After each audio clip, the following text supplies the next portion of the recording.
Hey there, let's look at how to put your Lexus mirror back in the housing and do it in such a way that the electronics and the mirror controls still work. So what happened is something flew through the air and smashed our mirror and knocked the glass loose. I don't know if someone threw something or if it came off a truck, a milk bottle or something. But anyway, it cracked the back of the mirror. And so I'm going to show you how I put this back together, and 3 weeks later of driving, it's still working fine. So at first glance, this looks like it was glued on and just needs to be glued back, but that is incorrect. If you really take a look at this, this is an intricate series of clips that Toyota and Lexus have designed to keep the mirror in place.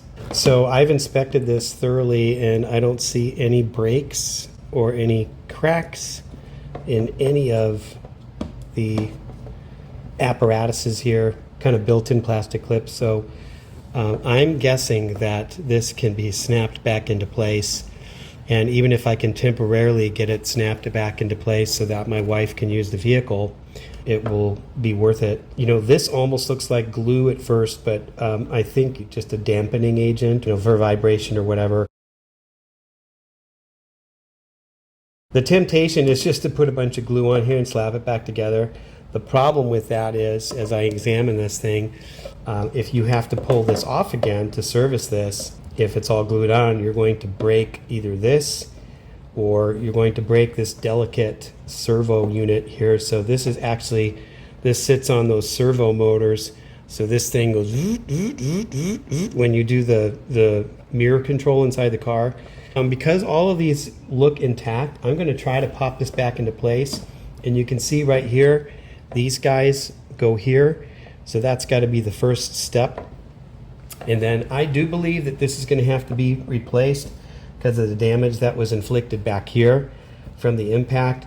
But the fact of the matter is the mirror still works.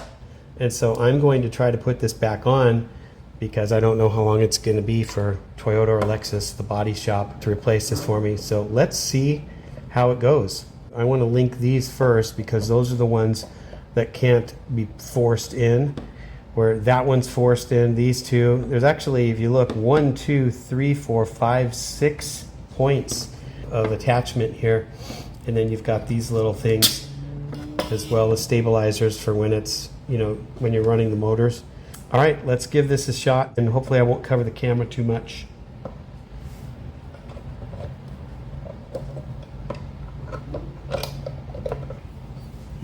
Borrow this light here for a second. I'm going to borrow the camera for a second as well. You can actually see under here. I did hook it in place. Oh, come on, light, cooperate. There you go. You can kind of see those two clips back there hooked in place. So that's step one. Let's see if I can snap the rest in place.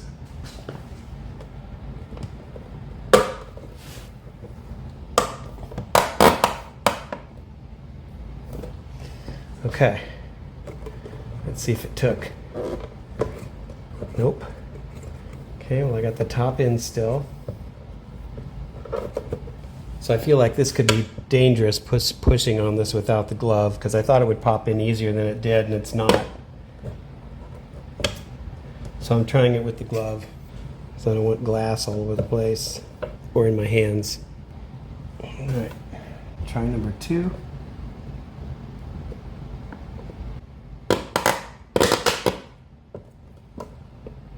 I think that did it.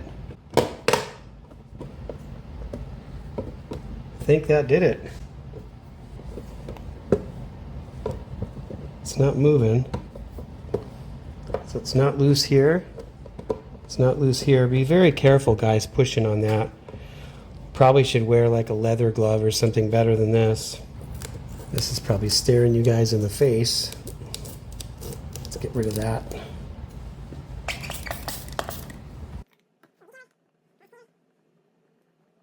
Might have to use some alcohol on that because of whatever sticky was on there. So there's one last thing I want to do before I test out the servo motors on this. This is going to enable me to get back here a little more.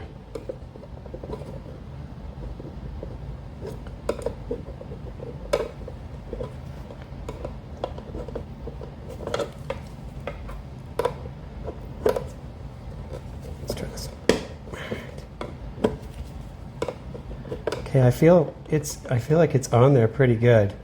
So I think I've engaged it in its clips. I don't think that's going anywhere. You know, this gets kind of shaken around by the road. Right? Car wash. Kid goes by on a bike. I'm pretty happy with that. Let's check out the motors.